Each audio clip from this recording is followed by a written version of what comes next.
Asalaamu calaykum. Kusoo dhawaada daawadayaal ama dhegeystayaal channelkan Raacdaye Academy. Sidii aad uga barateen casharadii hore ee aan magaranaysaay aan ku kala faa'iideysan jirnay channelkan Raacdaye Academy ama uu idiin soo gudbin jiray, waxaan haddii ilaahay ka dhigo jeclahay inaan idiin soo gudbiyo mar kale qayb kale oo muhiim ah oo run ahaantii ka hadlaysa ciwaankan la yidhaahdo how to write chapter 1 of your thesis. Marka run ahaantii waxa uu mawduucani si gaara u caawinayaa ardayda diyaarinaysa waxa la yidhaahdo ardayda undergraduate-ka ee jaamacadaha ku jira ee diyaarinaya buuggoodii ama thesis-koodii qalin jabintooda ayaan haddii ilaahay ka dhiga doonaya inaan halkan tutorial kooban ama cashar kooban oo sharaxaya, inkastoo uu noqon doono serious uu noqon doono, inaan ku sharaxno sida aad u qori karto chapterka koowaad ee thesis-kaaga. Marka haddii ilaahay ka dhiga casharkan waxaan rajeynayaa inuu noqon doono taxane oo hadda waxaan doonaya ka hadlo halkan oo aan casharkan idinkaga caawiyo ama idinku faa'iideeyo sidee baa loo qoraa chapter 1ka koowaad ee buugga thesis-kaaga. Taabacada waxaan ka hadli doonaa qaybo badan oo kale oo ka mid ah thesis-ka. Maxaa haddaba ujeedadu waa maxay? Aan doonaya inaan halkan thesis-ka ardayda undergraduate-ka aan ku caawino waxyaaba ay u baahan yihiin oo skill run ahaantii. Laba ujeedo ayaa ugu caansan, ugu weyn. Ta koowaad waxay tahay ardaygu xilliga uu ku jiro maxaa la dhahaayay jaamacadda uu ku jiro inta badan waxa uu qaataa hal course oo research ka hadlaya ilaa 7 chapter 8 chapter qaarkood ka yar, qaarkood waxaa laga yaabaa kooban oo bil 2 gudahood lagu dhigay duruufaha jaamacadaha. Qaarkood jaamacadaha si aan wanaagsanayn ay u dhigaan oo run ahaantii ah in la isugu keeno arday different disciplines ama different faculties in la isku wada keeno hal meel dabeetana hal macallin u gudbiyo. Taasina ay tahay mushkilada in ardaydu ay bilaabaan thesis-ka iyagoo aan maqal ka haysto wax la yidhaahdo thesis ama dissertation ama buuggii qalin jabinta ee jaamacadda, laakiin aan fikir kale haba yaraatee oo magaranaysaay u badan waxyaabo technical ah, waxyaabo magaranaysaay experience ah, waxyaabo magaranaysaay trainino dheeraada aan helin in mar qura buuggaa loo dhiibo. Taasina dabeetana ay ardayga hadhowta ku keento in meelo badan ku aragno in badanna aan arkay mushkilad run ahaantii badan, dawaq fara badan, wareer badan. Ardaygu isweydiiya xaggaad ka bilowdaa, maxaa loo baahan yahay buugga, buugtan kale aad aragta buu la mid yahay, su-aalo noocaas uu isweydiiyo run ahaantii mushkilad fara badan ay ku keento dabeetana ay isla wareeraan advisorkii ama supervisorkiisii. Mushkiladahaasoo dhan waa mushkilado magaranaysaay still aan loo helin magaranaysaa xal. taa daraaddeed baan si mutadawacnimo ah ama aan isu diray bal inaan waayo aragtinimadayda kooban ardayda ka baxaysa jaamacadaha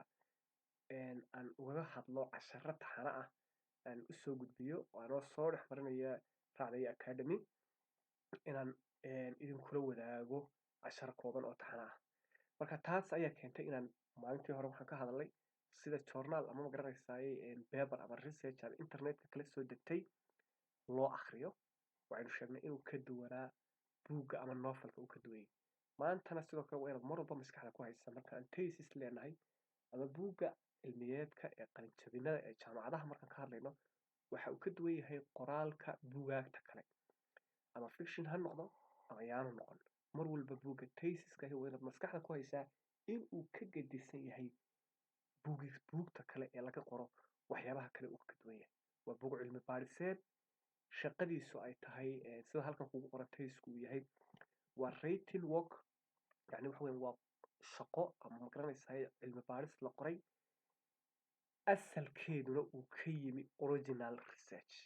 Qofkaasi uu sameeyey baadhay muddo uu baadhay dabeetana loo soo gudbiyey higher degree in universities amaba uu soo bandhigay dabeetana uu difaacday dabeetana uu ku qalin jabiyey oo jaamacaddu ay accept garaysay buuggiisaas.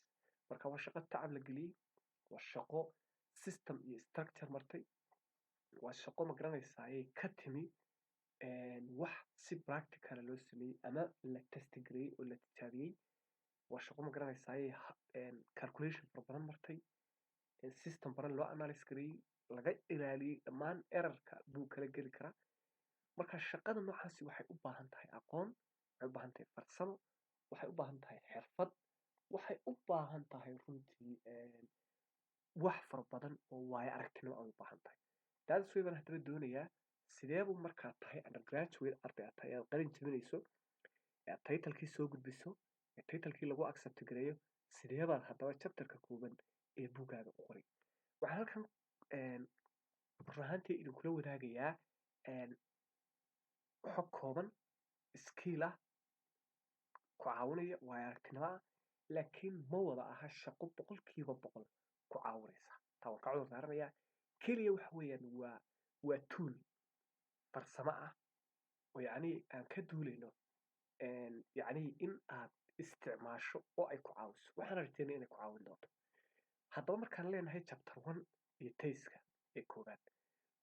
horta chapter 1 waa maxay ujeedadiisu muxuu ka hadlaa chapter 1 halkan waxaan doonaya inaan kuugu sheego objectiveska laga leeyahay chapter 1 markaa la qaato chapter 1 soo gudbi ama chapter 1 bilowday aad doonaysa inaad qorto what will you gonna write xaggaad ka bilaabi maxaad u baahato chapter 1 horta waxaa lagaa rabaa kow dhow ilaa 5 baan kusoo ururin karaa qodob ama 5 ujeedo ayaan kusoo ururin karaa ayaa ugu muhiimsan oo uu silaa kow waxa weeyaan waa in qofka akhristaha ah marka uu bilaabo ee uu buuggaaga akhristo inuu ka helo waxa la yidhaahdo supplementary sufficient background information oo ku saabsan toobikaaga waa inuu ka helo xog waafiya dhammaystiran inuu horta ka helo kow laba waa inaad u ogolaato qofka akhristaha ah inuu fahmo waxa aad doonaysa inaad ka hadasho taa macnaheedu waxa weeyaan chapterkan markaad taagan tahay waa albaabka buuggaaga aad ka gelayso waa albaabka aad ka gelayso buuggaaga oo dhan aad ka gelayso qofka academiga markuu chapterka koowaad akhristo waxa la yidhahdaa wuxuu fahmayaa waxa aad yacni ka hadli doontaa dhinto system yacni methodology aad isticmaali doonto then methodka aad isticmaali doonto ama instrumentiga aad samayn doonto analysationka nooca aad mari doonto kind of literature review aad isticmaali doonto dhammaan waxaasoo dhan wuxuu fahmi doonaa oo markiiba chapterka markuu akhriyo yacni objectiveskaaga hypotheseskaaga maxaad waxaasoo dhan fahmi doonaa qodobka saddexaadee chapterkan uu ka hadlaa waxa weeyaan waxa weeyaan yacni evaluation inaad ku samayso oo qoraagu akhristuhu ku samayn karo resultiga ka soo baxay researchkan aad wado isagoo yacni aan u baahnayn without needing to refer to a previous publication on that topic isagaan u baahnayn inuu markiiba markuu chapter kaa akhriyo hadduu doono intuu ka booday isagaan literature review waxbaa tegin inuu resultii sectionkaaga tago ama discussion sectionkaaga tago dabeetana uu evaluation ku samayn karo feedback ka bixin karo chapterkan yacni waa inuu kaga kaaftoomi karaa qodobka kale muhiimka waxa weeyaan introductionku waxa uu bixiyaa oo laga dhex helaa rational for the present study what do you mean rational choice baa kale yacni sababta aad u dooratay topican ama marka uu akhriyo chapterka markuu akhriyo qaybihiisa ka mid ah waa inuu helaa waa maxay chapterkani waa maxay mawduucani waa inuu ka dhex helaa laba waa inuu ka dhex helaa maxay buu mawduucani ugu baahan yahay in cilmi baaris lagu sameeyo waa inaad ku soo dabtaa ama ku soo qabataa ama uu ka dhex fahmaa qofka academiga ah ee ama aan academic ahayn ee akhriyaya cilmi baaristan chapterka waa inuu ka dhex helaa marka waa inaad laga helaa rationally waxaad u dooratay titlekan inuu jiro iyo inaan jirin waayo saynisku marka iyo cilmi baariska waxaa laga hadlayo inta badan mar walba waxa uu ku xisaabsamaa ma jiraa gaab ma ka jiraa meesha ma ka jiraa yacni problems aan la xallin ama aan solution waafiya oo muqnaca laga soo gaarin ama meelo aan weli research lagu samayn waa in garanaysaa rationally waxyaabahaas oo kale laga helaa and then waa inuu yacni markiiba ka dhex helaa markaad kind of references aad dooranayso ayuu chapterkan weliba ku siinaya markiiba oo weliba ah marka reference waxyaabaha laga hadlayo literature review yacni ma isticmaalay qofkani relevant background of the topic topican uu doortay iyo mawduucan uu doortay ma isticmaalay waxyaabihii ama ma garanaysaay researchyadii xidhiirka la lahaa ma isticmaalay. Yani 4taa qodob 5taa qodob ayaa ugu muhiimsan oo ka hadlaa. qodobada kale tusaale ahaan externalka ahi halkan aan ka dhex fahmi karno waxaa ka mid ah in ardaygu fahmidda uu fahmo chapterka koowaad waxyaabaha looga baahan yahay oo kuwana ay qayb ay ka noqon doonto waxyaabaha dambe uu qaban doono. taa macnaheedu waxa weeyaan hadduu ardaygu fahmo qodobada uu ka kooban yahay chapter 1ka buuggiisu, macnaheedu waxa weeyaan dhammaan qodobada halkan ku jira waxay ku xidhan yihiin chapterada soo socda oo dhan bay ku xidhan yihiin. taa macnaheedu mar kastoo aad fahamsan tahay shaqada aad chapter 1 ku qabanayso waxaad si wanaagsan usii fahan tahay waddada aad mari doonto ayay fahamsan tahay. chapter 1ku markaa inahan buu ka kooban yahay.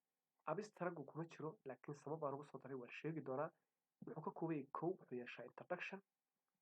background of the study, statement of the problem, objectives of the study, research questions, significance of the study,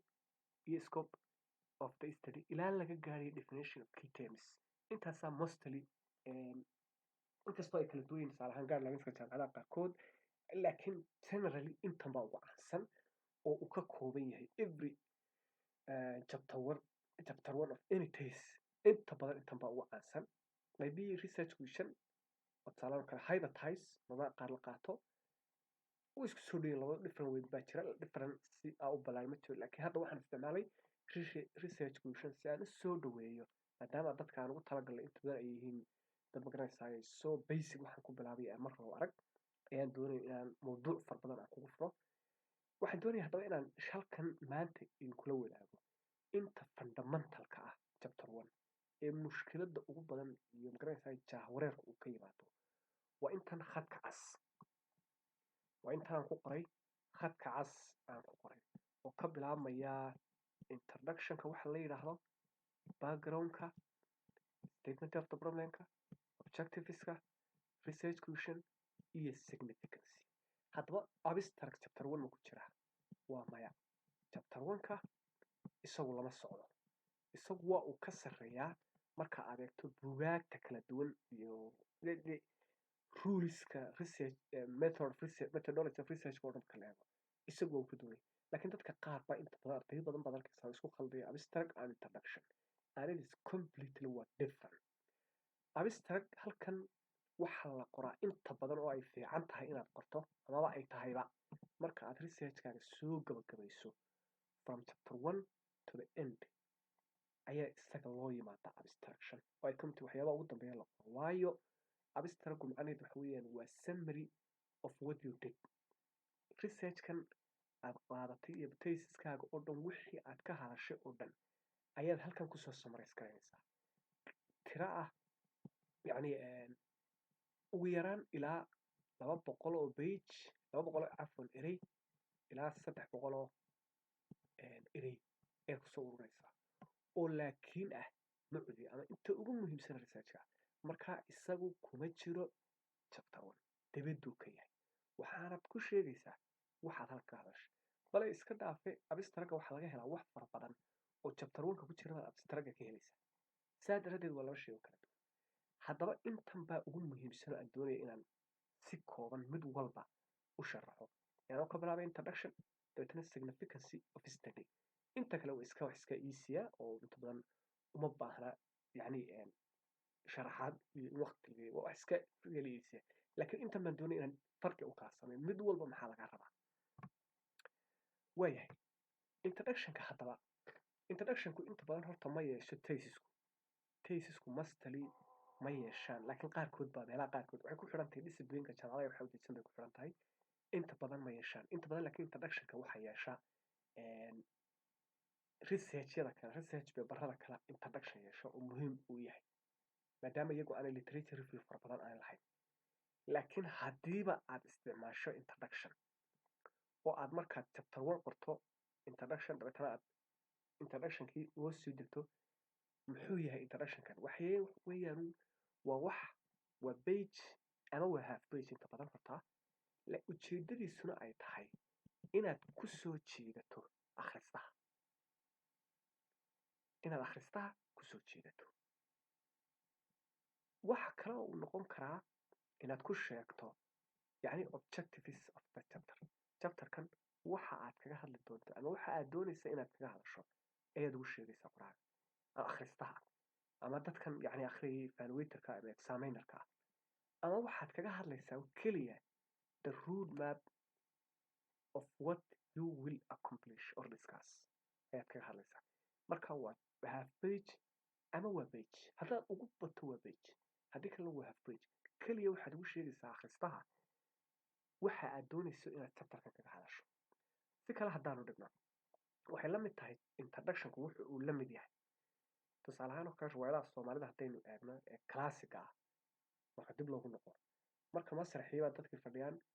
kooxdii riwaayaddu way soo gelayaan intaanay bilaabin waxay sameeyaan qof baa yimaada dabeetana wuxuu isbaraa dadka riwaayadda matali doona iyo bulshada daawanaysa dabeetana marba qof buu yeeraya qofkaas wuu soo taagayaa hebel hebel hebel magacaasaan ku matali doonaa erey yar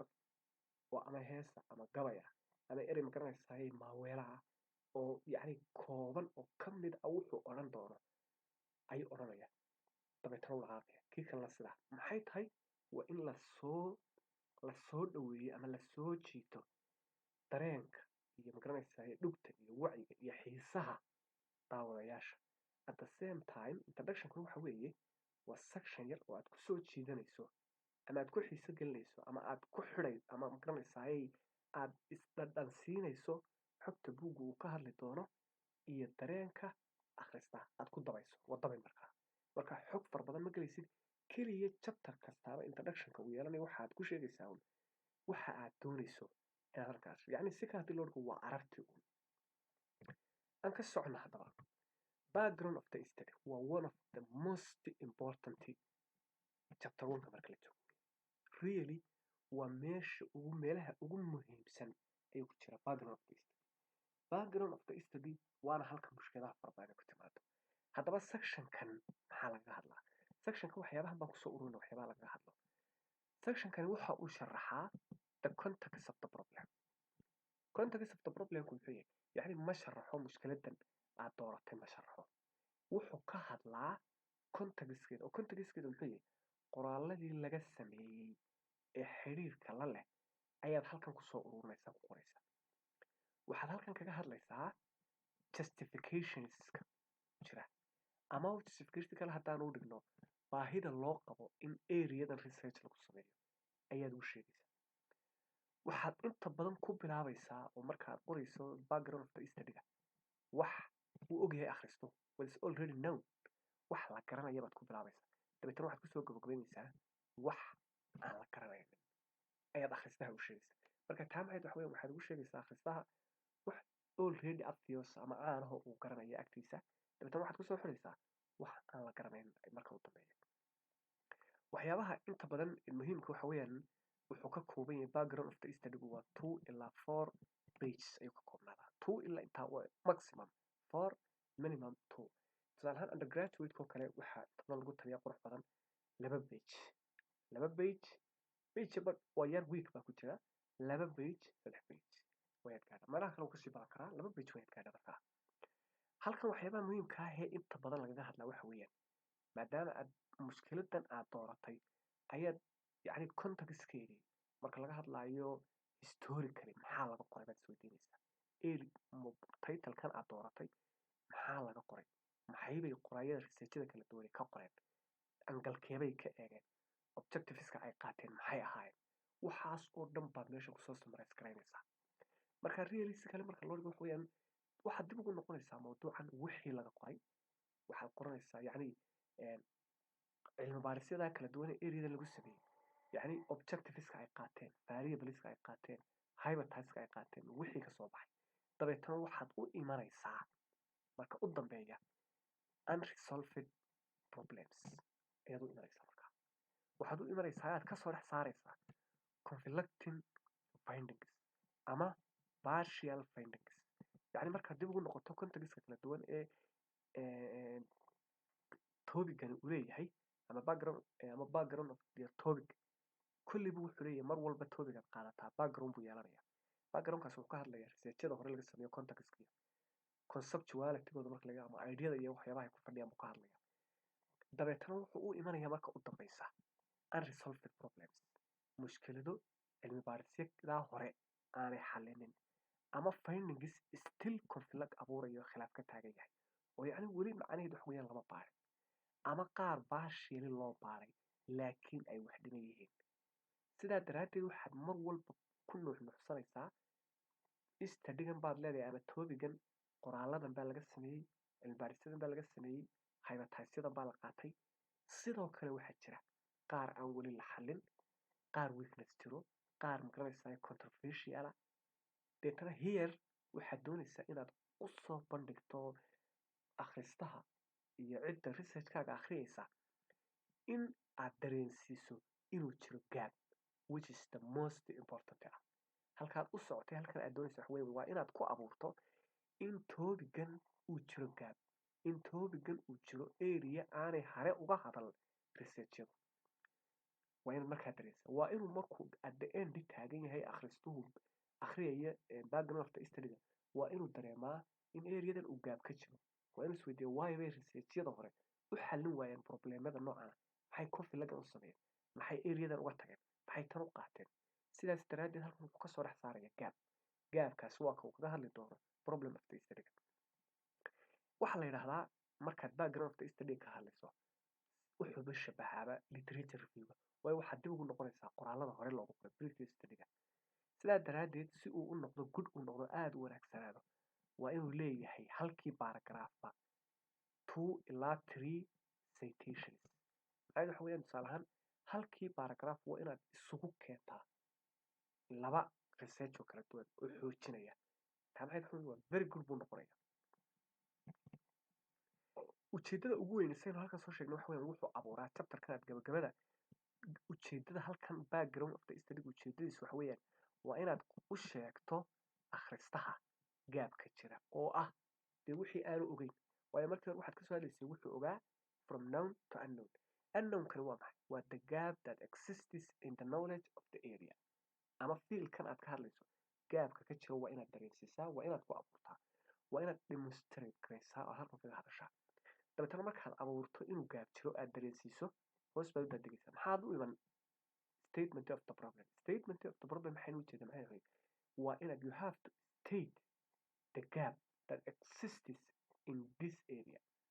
wax kale maaha waa inaad halkan ugu caddaysaa sectionkan ama toobigan aad dooratay ereyadiisa gaab baa ka jiray soo maaha gaabkan waa inaad qeexdaa generally specifically after stating the background of the problem section the gap that exists in the area markaad intaas soo caddaysay inuu gaab ka jiro areada waxaad u imanaysaa markaa inaad halkan kaga doodo halkan the exact ama what kind of gap isdeeya nooca gaabkay ka jira baad u imanaysaa waayo waxaan doonaya inaynu research waxyaaba ka duway qoraalada kale waxaa kamid waa specific sifada la yidhaahdo weyn specifica taa maxay waxa weeye inaad isku weydiisaa ereygan ah what kind of gap so gaab ma jirin haa waa inaad gaabka you have to state the gap waa inaad u sheegtaa akhristaha oo u sharaxdaa oo u describe garaysaa oo si waafi ugu sharaxdaa nooca gaabka ee ka jira waa inaad isweydiisaa why there is a gap waa inaad la timaadaa justificationkii uu gaabku halkan uga jiray sida ah inaan researchyo hore lagu samayn in researchyada hore majoritygoodu ay dhinac ka eegeen adiguna aad dhinac kale ka eegayso dabeetana markaad gaabkaa caddayso yacnihii waa in statement problemka markaad joogto waa inaad yacni ku define garaysaa waa inay ka kooban tahay waxyaabahan inaad ku definition of the gap qoraaga akhristaha waxaad usoo sheegtay markaad joogtay background of the studyga inuu jiro gap ee dagaysay hadda problem of statementiga marka la joogo waa inaad define garaysaa gaabkii waa inaad u sharaxdaa gaabku wuxuu yahay you have to justify you have to define you have to describe waa inaad u sharaxdaa u caddaysaa adoo adeegsanaya waa muhiim halkan oo kale researchada waa la adeegsadaa waxyaabaha muhiimka waxa weeyaan waxyaabaha sameeyey gaabkan causekiisaad sheegi kartaa effectgiisaad sheegi kartaa the most important waa the boundaries xuduudda ku eegyahay inta uu fadhiyo oo macnaheedu yahay waa the specific yani specific waa inaad halkan ku ahaataa yani specificalityga uu leeyahay gaabkaasi waa inaad u sheegtaa si kale waa inaad sawir uga bixisaa ama sawir maskaxeed uga bixisaa halka uu ku eegyahay halka uu ka bilaabmayo gaabkaasi halkaa waxaa kasoo baxaya objectiveska researchkaagu leeyahay halkaa kasoo baxaya dabeetana markaad intaa kasoo hesho waxaad u imanaysaa maadaama aad gaabkii abuurtay maadaama aad gaabkii define garaysay maadaama aad ogaatay xuduudda iyo areada uu ku fadhiyo in aad u samayso cilmi baaristaada objectives dabeetana waxaad u imanaysaa sectionka la yidhaahdo objectives of the study objectives of the study wax meel kale ka iman maayaan wuxuubay ka imanayaan researchkaaga ka imanayaan laakiin waxay uga imanayaan inaad u sheegto halka ay yihiin inta badan objectiveska dadka qaar waxaad arkaysaa tusaale ahaan oo kale ardayda qaarkood objectiveskuna waxbuu ka hadlayaa titlekuna waxbuu ka hadlayaa problem of statementkuna waxbuu ka hadlayaa waa inay waxaan oo dhan yihiin relevant markaan leenahay waa inay isku wada xiran yihiin taa macnaheedu waxa weeyaan section kastuu kuu dhiibaya background of the study wuxuu kuusoo dhiibaya problem of statementga problem statementga wuxuu kuusoo dhiibaya objectives questionska ama hypothesiska saasay ku macnaheedu waxa weeyaan waa adigoo daawanaya un film musalsala markaad daawato episodeka koowaad wuxuu kuu dhiibayaa oo ku fahansiinayaa xiisa u qaadaysaa episodeka labaad intiina movieska waxaa ku xiran episodeka labaad markaad daawato ka saddexaad buu isna kusii gudbinaya sidaa daraaddeed waa inay mar walba waxaan dhan relevant yihiin waa inay yihiin objectiveskaagu specific to maxay to your topic to your gap to your problem of study to your problem to your hypotype to your title marka inta badan siyaabaha loo sameeya waxa weeyaan horta halkan talada idinkula wadaagaya waxa weeye objectiveska ha isku barin markaa tahay undergraduate 3-2 is okay haddaad isku badiso taa macnaheedu waxa weeyaan literature viewga uu kugu farbadanayaa dhowto oo maxay tahay any objective kasta waa inaad raadisaa cilmi baarisyada ka hadlay oo section gaara oo farbadan aad kaga hadashaa markaad literature viewga laga yimaado waxaa sidoo kale badan doona hadhowto waxa la yidhahdo questionnaire-kaaga inta objective ee aad haysato haddaad 5 objective haysato questionnaire-kaagu waa inuu ka kooban yahay 5 objective haddii kale maxaad cabiri maxaad baari maxaad qiimayn hadduu 2 objective ka kooban yahay 4 objective-na aad lahayd taa macnaheedu waxa weeyaan gebigaaguba 2 objective oo keliya researchkaagii cilmi baaris ku samaysay labada kale maad xalin taa macnaheedu waxa weeyaan researchkaagu waa incomplete totally ma dhamaystira sidaa daraaddeed objectiveska ha isku barin 2-3 ka dhigo labadaas 3daa ayaa questionnaire kasoo dhex bixi literature review kasoo bixi resultigaaga discussionkaaga recommendationka iyo gabagabada researchkaaga oo dhan يعني saa waa shaqo isku wada xiran bilowga waxan waa shaqo systematic ama structured waa sababta markaa isku wada xiran inta badan halkan waxa uu kaga hadlayaa waa quantitative kan inta badan halkan awood ku saaraya quantitative ka iyo awood ku saaraya waxaan kaga hadli doonaa dilay ka dhigo tutorial soo socda baan kaga hadli doonaa quantitative iyo qualitative ee kala saarno mar dhexe markaad intaa ka timaado waxaad u imanaysaa significance of the study significance of the study sida magaca kaaga muuqata significance macnaheedu waa muhiimad ama waa important ama crucial halkan waxa lagaga hadlaa halkan dadku inta badan waxyaabo kale inta badan la hadlaa significance-ga marka loo jeedo macnaheedu waxa weeyaan research-kaagu muxuu ku soo kordhinayaa fiilki waxaa inaad isku weydiisaa why your research is so important maxay buu research-kaagu muhiim u yahay tell the reader u sheeg qoraagata sababtuu muhiim u noqon waa inaad u sheegtaa oo aad u sheegtaa in researchkaagu uu yeelan doono contribution yacni waxaad qaatay topic soo maha topigaasi scope iyo field buu leeyahay oo si gaara u khuseeya at the end of the research waa inaad ugu sheegtaa readerka in researchkaagu uu wax ku soo kordhin doono areadan aad baarayso oo waxaasi u yahay tusaale ahaan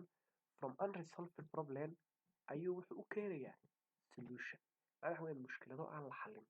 ayuu researchkani ku keenayaa solution waana contribution that is exactly halkuu ku hadlay marka significance of the study-gaagani taasuu ka hadlaa intuu ka hadlaa waa inta waxaan malanaya inay intaas ka leer tahay inta ugu muhiimsan keliya waxaan doonaya haddaba in halkan marka studio bal bugaag la qoray sida ay u adeegsadeen qodobadan aan ka hadlayay ee tusaaleyaal ku darayaa kooban afwan bal tusaale ahaan hadda eeg cilmi baaristan aan eegno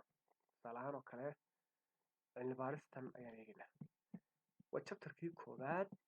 marka muxuu ka hadlayaa haddaba chapterka koowaad ayaan doonayaa tusno inay sheeyadan waxaynan ka hadlayn oo kale marka tusaalahan kale kan oo kale introduction waxa la chapter 1 introduction buu qoray wax introduction la yiraahdo oo halka ku soo qoray ma jirto laakiin waa okay haddaad halkan half page ka hadasho shaqada aad meesha ku qaban doonto background of the study marka ka bilaabay oo macnaheedu yahay qoraagu halkan cilbaaro wuxuu si qoto dheer u galay taariikh historically ama context ahaan ayuu wuxuu dib u galay waxa loo yaqaano background of the study mushkiladda uu ka hadlaya marka bal haddee wuxuu soo adeegsaday waxa laga yaabaa intaasoo qoran labadan line baaragraafyada ayuu wuxuu ka hadlay labada cilmi baarisood ayuu soo adeegsaday sidaa daraaddeed marka sectionkan mar walba waxaad kaga hadlaysaa waxaad dib ugu noqonaysaa maxaa laga qoray meesha halka u dambaysana waxaad ku abuuraysaa gaabka jira ayaad ugu sheegaysaa qoraaga akhristaha ayaan ujeedaa marka waxaas oo dhani ay kaa caawinayaan in uu magaranaysaay dareemo waxaanaad ka hadlaysaa inay wax muhiim somaaragtay marka really waxyaabahaas oo dhan baa muhiima aad buu imika u leeyahay different markaa studies baad soo adeegsanaysaa ilaa aad u timaado meelaha u yimaado tusaalahaan oo kale imika halkan kaga hadlayaa meelaha uu ku abuuraya waxa weeyaan uu halka usoo guda dhacaya qoraagu gaabiska jira ayuu kaga hadlayaa in garanaysaay mushkilada fara badan ay jamaha ku sheegaya kaas waa kaa dabeetana wuxuu u imanayaa marka u dambaysa aad buu leeyahay wuxuu u imanayaa marka u dambaysa problem statementiga waxa uu kaga hadlayaa wixii gaabkii jiray buu ka qaxay barbuska ku dabeetana ama objectives of this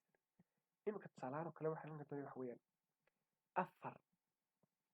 afar objective buu ayuu halka ka qaatay afar objective ayuu qaatay waraagana milbaaran qaatay afartaa objective waa inaynu ka helnaa sectionka questionska afar su-aalood oo kalena waa inaynu ka helnaa haddii kale waxaa isdhaafaya isqardhaaf baa imanaya marka research questionka waa kuwan research questionkiisa bal markaad u fiirsato waxaad arkaysaa afar su-aalood baad arkaysaa afartaa su-aalood bay ka koobanayaan xaggee laga sameeyey research questionka waxaad ka samaynaysaa objectiveskaaga ka samaynaysaa yacni si kale haddaan dhigno objectiveka koowaad su-aal u bedel talabaad su-aal u bedel saddexaad su-aal u bedel sidaasuu dabeetana ku soconayaa researchka qaybo ugu nagaysa aad baad u mahadsan tihiin intaas ayaynu qaybtan ku soo gabagabaynaynaa waxaan rajaynaya inaad markaad daawato videogan aad ka faa'iidi doonto at the same time dabeetana aad subscribe iyo like iyo share intaba aad ku dari doonto si aad ula socoto casharada soo socda ee aan kaga hadli doono casharada Rabiya Academy channelka